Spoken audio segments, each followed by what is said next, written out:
41 bowl games, and this is the one that selects Miami at 6-6, Louisiana Tech at 9-3, coming out of Conference USA. They tied for a division championship, lost out on a tiebreaker to go to the conference championship game. Louisiana Tech, 6-2 in the conference, 9-3 overall. I was just going to give a look in regards to their one comparable game. Not that there aren't group of five teams comparable to Power Five teams, obviously, but of course, a Texas game was in week one for them, a 45-14 loss in Austin against the Longhorns when Texas was in the top 10 at that point.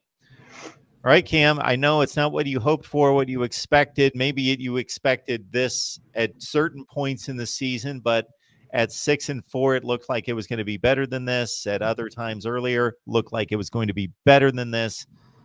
But it is a bowl game and an opportunity to finish the season out strong, give a good look on national TV, and do something that the team's only done once in the last 9 tries in postseason play. That's win. Yeah, no, it's not what I wanted. Miami looked like they were going to turn things around there with those midseason wins against, some ACC opponents, including their third straight win against Florida State. And, that just is not what came to pass. So, it looked for a while that Miami was going to be headed towards this bowl game down in Shreveport. It is what it is. It was funny to me because the Sun Bowl picked Florida State before Miami got picked, because in that tier of bowl games, they go in order of who gets to select the ACC teams. Excuse me. And so seeing that Florida State got picked before Miami, at no point in this year would I have foreseen that coming to pass. But that's what happens when you decide you want to go out and lose to FIU for the first time in school history and lose to Duke, to back that up and make that the first time in school history that you've lost consecutive games to the Blue Devils. So, this is about where Miami should be based upon the 6-6 record, because you are who your record says you are. And a 6-6 team in the Sun Bowl or the Independence Bowl or the Motor City, whatever they're calling that bowl game now in my hometown of Detroit, whichever one like that, that's about what a 6-6 ACC team should be, or that's where they should be going. And Miami was 6-6, and that's where they're going. So, yeah. That would be the Quick Lane Bowl, they call it now, that Motor City Bowl in Detroit, the Quick Lane Bowl. That's right, down in Ford Field.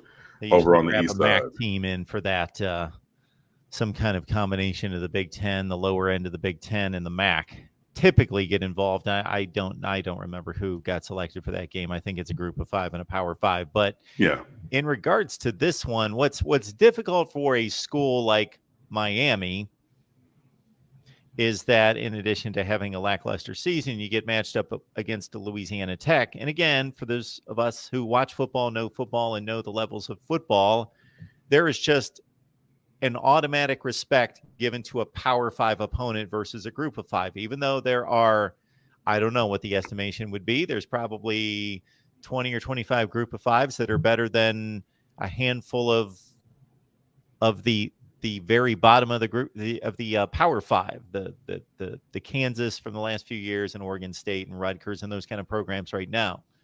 So you're going to be playing a better team than some of them, but there's just something about playing a Power 5 versus a group of 5 in that regardless of what Miami does, even though the athletes on the field will tell you, hey, that kid from Louisiana Tech was about as good a cornerback as we faced all year or whatever, there's just that automatic name recognition and lack of respect given by the fans and the fan base to say, you better go out and blow them out, or this is a bad bowl game and you should blow them out regardless of what the talent is. It's just all about the name brand, and Miami's supposed to beat Louisiana Tech. So, well, but also, backing that up, you should beat them.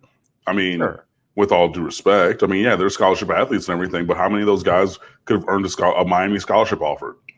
An LSU offer. If you're in Louisiana, you're talking about, like a Power 5 team. Hell, even a Tulane. Well, Tulane isn't necessarily. That's analogous. That's kind of peer level. But where's your LSU offer? Where's your Alabama? Where's your Ole Miss offer in the SEC? Where are those guys at Louisiana Tech? They're not there. Those guys, they're just not. And so, yeah, Miami has more talent. So you might have one guy couple of guys. Jalen Ferguson is the NCAA career sack leader after last year. He graduated all-time, career sacks. Cool. That's a guy who's playing in the NFL. Got it. All right. But that's one. You know what I mean? If it's not John Garvin, if it's not Trayvon Hill, then it's Scott Patchen. If it's not Scott Patchen, then it's Gregory Russo, who I should probably let off with. If it's not Gregory Russo, then it's going to be Nessa Silvera. If it's not Nessa Silvera, John Ford. If not John Ford, Jordan Miller. If not Jordan Miller, Pat Bethel. If not Pat Bethel, I can go on and on at defensive line. The difference between a Miami and a Louisiana Tech is they might have one guy of high quality caliber at a position, whereas Miami has many. And they're not even going to have one at each position. They're going to have only a handful on the roster. It might be one defensive end, one corner, and one running back.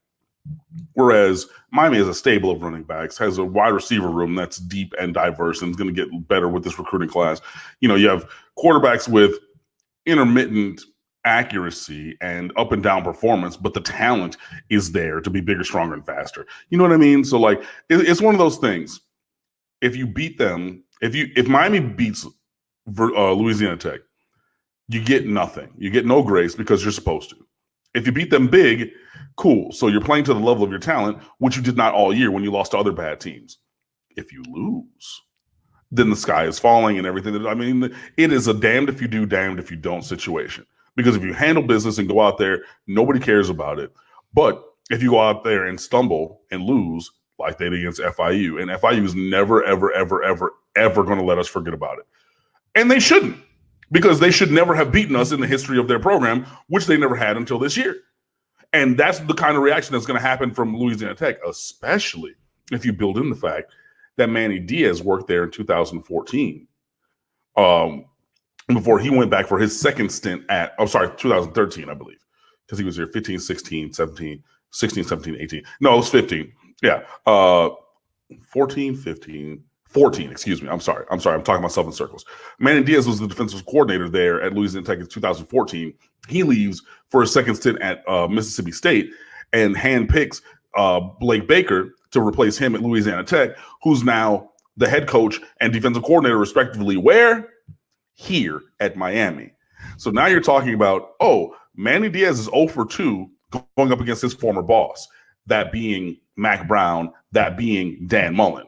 Because Dan Mullen was his boss when he was at Mississippi State, Mac Brown when he was the defensive coordinator at Texas. So now you want to talk about, you now go 0 for 3 against your former employer with Skip Holtz adding to that because he's still the coach there at Louisiana Tech. Now you bring over Blake Baker, who took over your job, and whatever you want to say about that. Imagine the snark that will come our way after that. You don't want that. So Louisiana Tech had one player drafted last year. You noted him, Jalen Ferguson, defensive end, Baltimore Ravens. Boom. One player in 2018, 3 players in 2017. Okay. Banner year for Louisiana Tech in 2017. 3 players drafted in 2016, 2 players in 2014, and I'll stop right there. So if you follow the NFL draft, you know that if you're drafted in the first 3 to 4 rounds, you should eventually become a starter, eventually a starter in the NFL. Mm-hmm. And if you're drafted at some point a little bit later than that, then once you get to the 6th, 7th round, you're basically a free agent. Like you're vying for a job just like a free agent would.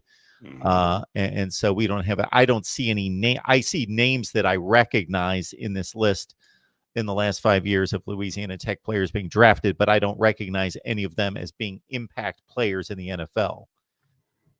And those are the kind of players that you're going to get from a Louisiana Tech, whereas you can shake a stick and find a Miami Hurricane on your favorite team in the NFL who's starting and starring for that team, whether that's Calais Campbell, who's still, defensive player of the year recently, first team All-Pro, Rayshon Jenkins for the Chargers making plays, Denzel Perryman out there as well. Jimmy Graham has been on about 4 or 5 teams.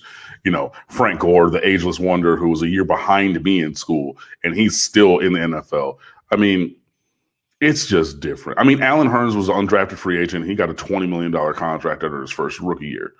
And he got another contract when he went to Dallas, got cut because he broke his leg in that game, nasty. But he just got another contract for about $9 million here in Miami with the Dolphins. That's an undrafted free agent from the University of Miami versus an undrafted free agent from Louisiana Tech who, nobody would know. I mean, outside of the fact that, I think, isn't that the school that Karl Malone went to? Yes, Louisiana Tech. Yep. Cool. Good. So you have an NBA Hall of Famer to your record. That's not going to help you on the football field. But then again, Miami is not necessarily a juggernaut on the field this year either. So talking about all the guys who have been in the NFL and all the talent on the roster might not necessarily bode well for my squad either. Yeah, I'm going to run the numbers on NFL draftee since 2010 in this decade, and I'll get that number out to you in just a second. So it's Louisiana Tech at 9-3, 6-2 in again Conference USA. Miami at 6-6, finished up at 4-4 in the ACC, 1-8 in their last 9 bowl games. Of course, the win against West Virginia a few years ago, 7-point favorite in this game.